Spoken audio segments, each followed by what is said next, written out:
So this is just kind of a little bit of a review of things that I've already explained. But the Marchman Act proceedings. Part 1, the petition for involuntary assessment stabilization. What happens first is the petition for involuntary assessment stabilization is filed. That gets reviewed by the clerks.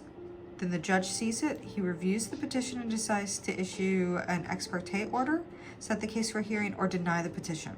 If the ex parte order is issued, Hillsborough County Sheriff's Office will pick up the respondent, your loved one, and take him or her to the ARF/JARF. ARF meaning Adult Addictions Receiving Facility, JARF Juvenile Addictions Receiving Facility. That's at Axe on Henry Street.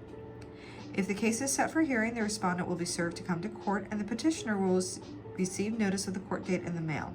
All parties may bring witnesses and evidence to the hearing. If the petitioner is denied, the petitioner has the opportunity to file another petition with additional information.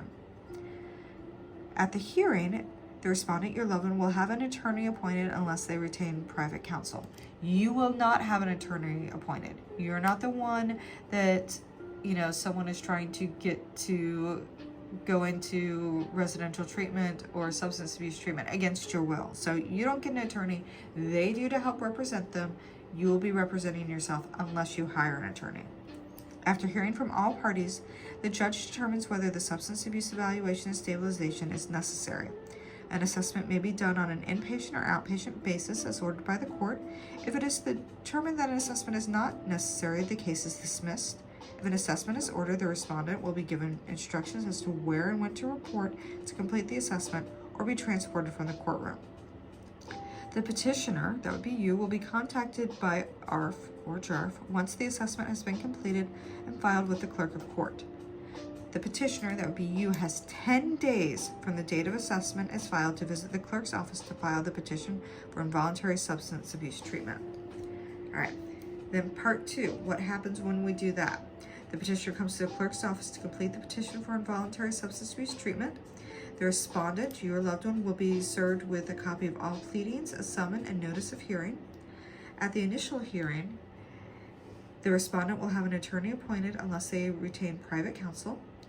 The respondent, your loved one, may either agree with the recommendations within the assessment or request an evidentiary hearing. Court order treatment will be enforced by the court. Any treatment order must be paid for by the respondent, your loved one, or the respondent's family. Renewals and subsequent renewals. A renewal of the involuntary treatment order occurs every 90 days.